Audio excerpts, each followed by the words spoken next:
the first segment, and Mark, you were talking about your the new bold contract with America. Can you further allow? Because I think there's probably going to be 10 points, and we were only about halfway through. Could you continue? Yes, sir. The 21st Century Contract with America, which is a bold vision for the future. Mm-hmm. The next item is the fair tax. Mm. I think if we pass the fair tax, that will stimulate the economy.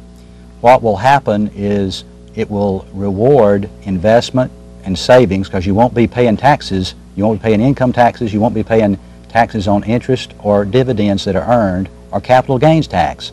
So that lets us to be competitive, be more competitive with other nations who do not. In Japan, they do not have a capital gains tax. Okay, I didn't know that. Yeah. Secure our borders is number 5.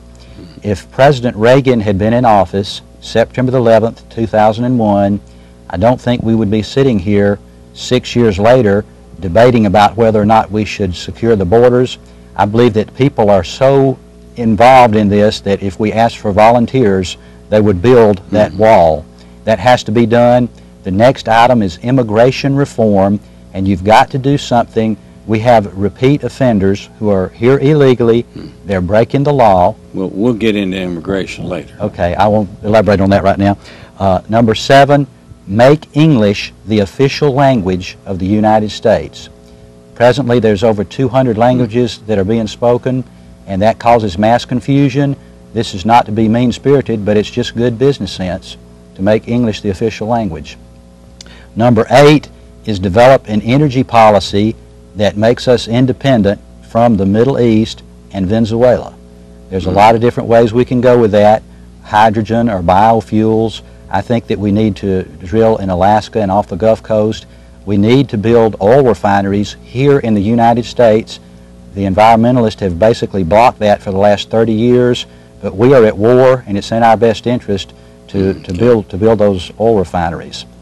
Number 9 is to add veterans to the Department of HUD. They have a program that's called the Good Neighbor Next Door program. A lot of people aren't aware of this, Jeremy, but police officers, firefighters, and school teachers can purchase HUD homes that have been foreclosed on at a 50% discount. A 50%? 50% discount. And I want to add the active duty military and veterans to that list. There's 2 reasons for this. Number 1, we need to honor our veterans. They've done a super job, and they've kept us free. The other thing is there's 130,000 homes being foreclosed on every month. Is that many? There's that many. I've been in real estate since 1985. I have never seen the level of inventory that's sitting for sale right now.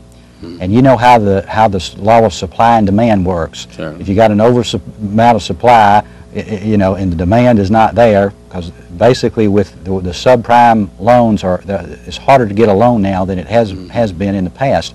So the real estate market is suffering from that. This would reduce the inventory that's sitting. We have what we realtors call an absorption rate, and there are parts of the country now where there are 4 or 5 years of inventory sitting. Is that right? I talk to realtors. Our area has not been affected like that. No, not here. I talk to realtors in California, New York, and New Jersey, and their sales are down like 40 and 50%. So there are places where there's just rows of homes that are sitting. Now, what will happen if we don't do this for the veterans? Somebody's going to buy those at a discount. When the savings and loan industry, you remember the SNL fiasco of years ago, they had all those foreclosures, and they ended up bundling them up in $500 million packages, and the super wealthy bought those and made the money.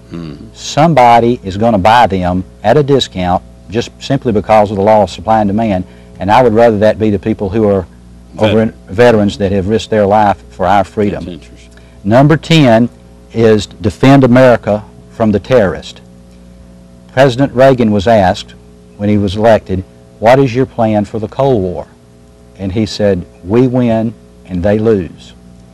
I think we can use the same policies that President Reagan used to win the Cold War, make some modifications, and we can win the war against the terrorist and win the greater victory for world peace. Okay. Okay? Well, let's sort of take some of those items. Okay.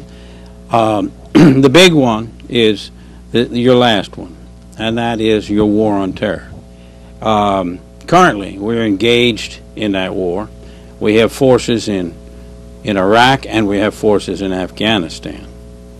Now, everybody seems very happy about the Afghanistan situation, but everybody seems to need to set a date to get out of Iraq. Even if people don't want to set a date, everybody seems to want to get out. Is getting out of Iraq fighting terrorism, or is that retreating from the fight on terrorism? Well, everybody wants to bring our guys home. The difference is under what circumstances.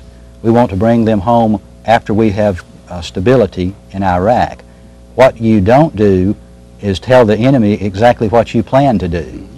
And there's a lot of uncertainty in Iraq, but there's one thing that is certain. If the President and Congress send a mixed message, then that's going to discourage our troops, and it's going to encourage the terrorists. You know, we have a lot of talk now about this is a blue state, this is a red state.